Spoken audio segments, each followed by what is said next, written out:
আসসালামু আলাইকুম রহমতুল্লাহি বরকাত।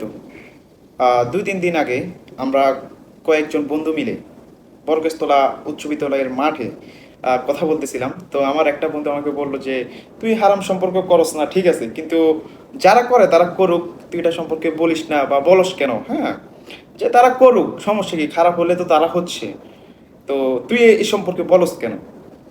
তো আমি তাকে কিছু উত্তর দিয়েছিলাম।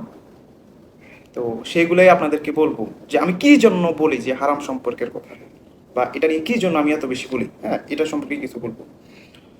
ধরেন, আমি তাকে এই উদাহরণটা তাদের সামনেও দিয়েছিলাম বা তাকেও দিয়েছিলাম যে আপনার একটা ভরাট করা মাঠ, খুব যত্ন সহকারে এটা ভরাট করছেন। এটার এক পাশে, এক কোণারে বৃষ্টিতে হোক যেভাবে হোক ভেঙে গেছে। এখন আপনি কি সেটা ভেঙে যাচ্ছে, এখন কি আপনি কি অপেক্ষা করবেন যে পুরা মাঠ যেটা আপনি মাটি দিয়ে কষ্ট করে ভরাট করেছেন সেটা ভেঙে চলে যাক, নাকি আপনি অন্য জায়গা থেকে কিংবা বাঁশ দিয়ে কোনোভাবে মাটি দিয়ে সেটা আবার মেরামত করবেন? তখন তারা বলল অবশ্যই মেরামত মেরামত করবো। আমার সাথে এটা তারা মানলো, তারাও বুঝলো। এখন আমি তাদেরকে বললাম, দেখ, আমাদের এলাকা কিংবা পাশের এলাকা, যে কোনো এলাকা, যে কোনো মেয়ে, যে কোনো ছেলে যারা হারাম সম্পর্কে আছে, তাদেরকে যদি আমরা এই মুহূর্তে না বুঝাই, যদি আমরা অপেক্ষা করি যে আরো খারাপ হচ্ছে, দিন দিন আরো খারাপের দিকে যাবে, আমরা যদি এটা নিয়ে কথা না বলি, আমরা যদি এটা নিয়ে কারোর সাথে দ্বন্দ্ব প্রতিদ্বন্দ্ব না করি, তাদেরকে না বুঝাই, তাহলে তারা দিন দিন খারাপের পথে আরো খারাপ হয়ে যাবে। তারা এখন গোপনে গোপনে তারা হারাম সম্পর্ক করে কিংবা তারা বিভিন্ন খারাপ কাজ করে, কিন্তু তারাও তখন তোর প্রকাশ্যে করবে। আজ এটা বাইরে আছে, কাল এটা তোর বাড়িতে আসবে, কাল এটা তোর বাড়িতে আসলে পরশু এটা তোর ঘরে আসবে। এখন আমি আহমদুল্লাহ আতিক কিংবা আমার যে বন্ধুরা বিয়ে করছিল, তো তাদের হয়তো সন্তানও হয়ে গেছে অনেকের। আমি তাদেরকে বলছি, দেখ, আজ যদি আমরা যদি এটা নিয়ে কথা না বলি, এদেরকে আমরা সাবধান না করি, এদেরকে না বুঝাই, না বলি, হারাম সম্পর্ক সম্পর্কে আমরা যদি না বলি, তাহলে কাল তোর মেয়েও এটা করবে, তোর ছেলেও এটা করবে। তাদেরকে তুই বলার সাহস পাবি না।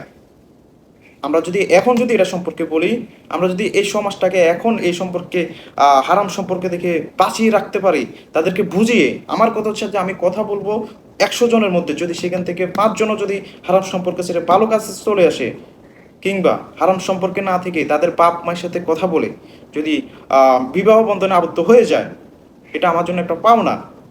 আমি শুক্রিয়া আদায় করবো আমার রবের প্রতি যে আমার কথার, এই ছোট মানুষের কথার কারণে হয়তো 2টা মানুষ অন্তত মানুষ হয়েছে, ভালো হয়েছে। আমি তাদের সাথে অনেকক্ষণ কথা বলেছিলাম, আমার বন্ধুদের সাথে।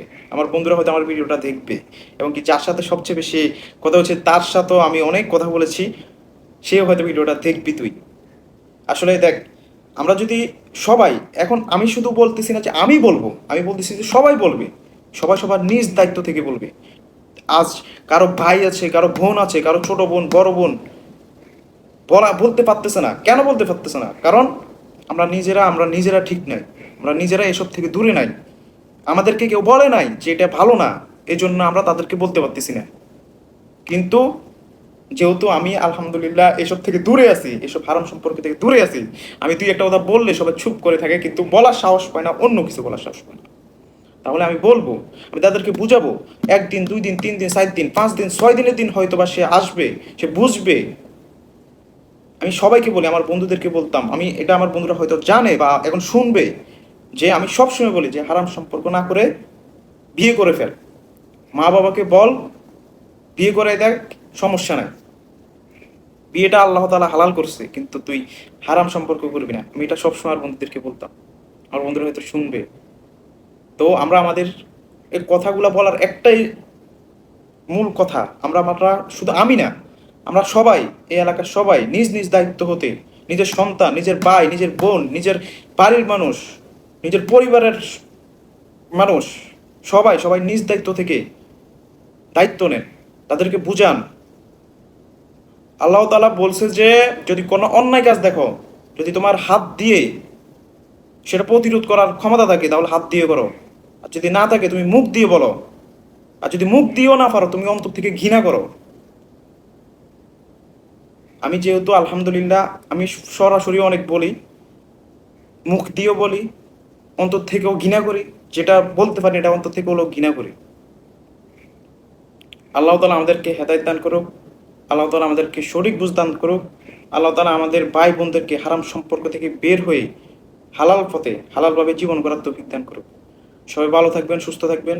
আসসালামু আলাইকুম রহমতুল্লাহি বরকাতুহু।